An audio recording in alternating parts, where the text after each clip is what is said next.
Hey guys, it's Graham. What's cracking? This is kind of my review of Sicario, the 2015 film with Emily Blunt and Josh Brolin in it. But it's also a review of a couple of other things and just an observation slash realization that I have had about my tastes and like what the heck I'm actually looking for in a story. Primarily I'm looking to be entertained, but there are some things that can compromise that.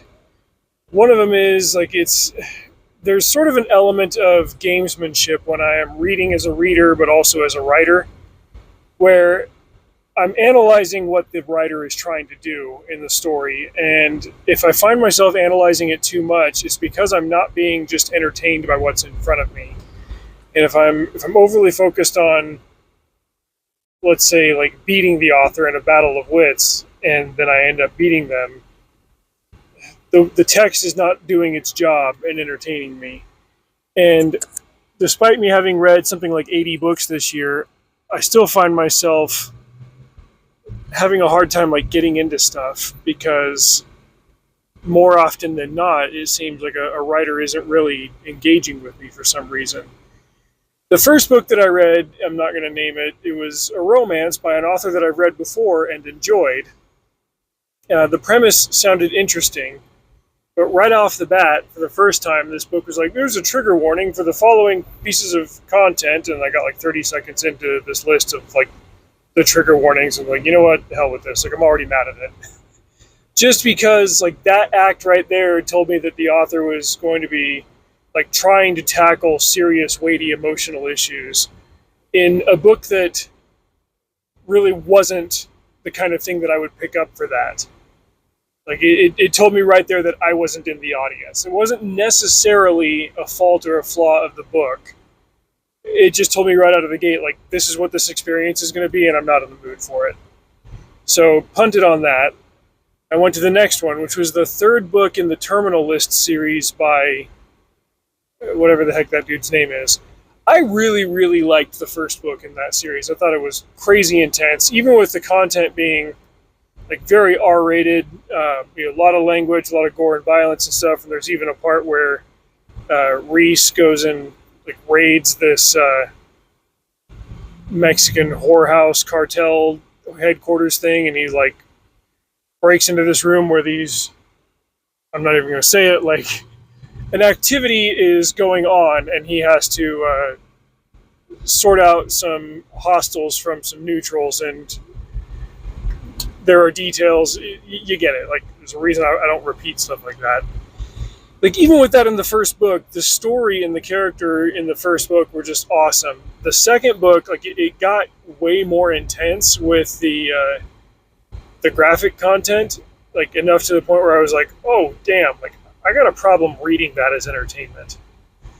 And then this third one, like, I gave the second book 3 stars, and then I started reading the third one this morning, and I got a ways into it, and this villain pops up who's just like, okay, psychologically, if I'm trying to understand the mind of the writer, I felt like he was trying way, way too hard to give us way too many details about just how absolutely vile and sickening this villain was. And again, like, I don't want to consume that as entertainment. I understand that he's writing realistic thrillers and that there are places in the world where there really are people who are this sick and twisted, and stuff that's this bad and grotesque really does happen. I don't need to consume it as entertainment. And ultimately, when you're reading fiction, that is what you're doing. Yeah, there is fiction that can enlighten you about the world around you, but not to that point. So I punted on the second book, and I think I'm done with that series.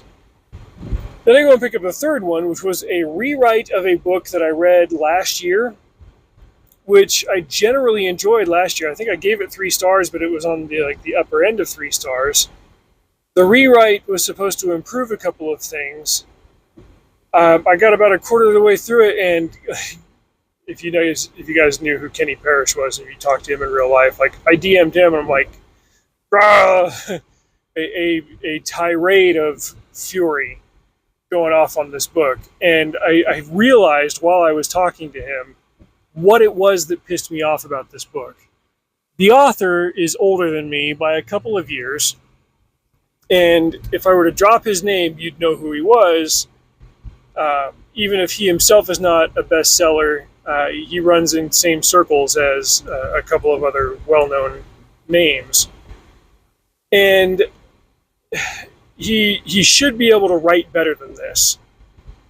And I specifically say that because there are so many pieces of this book that match up with how I wrote from like 2006 to 2008. The character was very similar, the mannerisms, the female lead, the setting, like the contrivances of it all. It was like, this is bad, and I know this because I used to write this badly like 15 years ago. Longer than that even. Dadgum. Frustrated the heck out of me. With the volume of books that I have read, I know with greater clarity what I like and what I don't. My tastes have changed over the years. Part of that is just a consequence of me getting older, not just me reading as much as I have. But I like to be challenged, and I like my characters to be challenged. I still want heroes and villains, and I don't like the whole, like, oh, the villain is morally gray, or maybe the villain thinks that they're justified. Like, I don't care if the villain thinks he's justified. If he's objectively wrong, it doesn't matter what he thinks. And that got me to thinking about Sicario, among other things. This is a story where until the third act, until it all came together, I figured it was going to be like a cut and dry. Emily Blunt is the plucky do-gooder, wants to do everything by the book, FBI agent, and Josh Brolin is the twisted, deranged, mustache-twirling CIA operator. And in the end, she's going to come off conqueror, even though she doesn't like what is going on with the cartels, and et cetera, et cetera. No. This is a story that definitely has good guys and bad guys. The villains are definitely evil.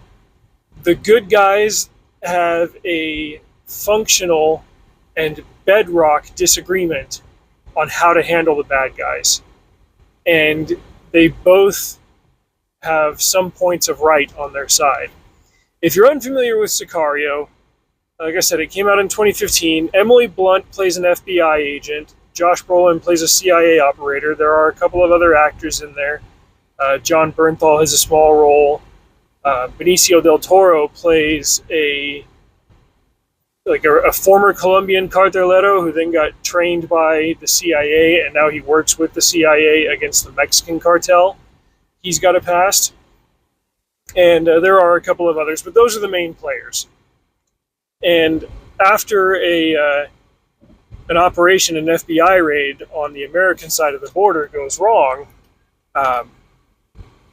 Emily Blunt's character, I'm just going to use the actors' names, I can't even remember the characters' names. Emily Blunt gets picked up by Josh Brolin and his group and gets kind of brought up on this whirlwind operation to say, okay, we need your help, we need what you know, we're going to stop what's going on here. I know you're chasing some leads on the American side, and you end up getting bombed and trapped and whatever. And she's like, okay, like she's eager to help at first, but then it quickly becomes like more than she could handle. His methods, she doesn't like it. He's violent. You've got to shoot first and not necessarily be sure about who you're shooting at. It's tough for her to handle, but finally it comes down to, we are fighting drug lords who are powered by drug addicts, and you want to go through the courts and build a legal case against these people and handle it the legal way within the framework of the law.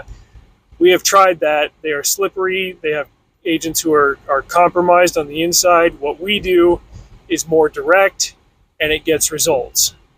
So you've got the CIA method of, we go into other countries and we mess with them there on their turf. You've got the FBI method of, let's take them to court. The court thing is either too slow or too ineffectual.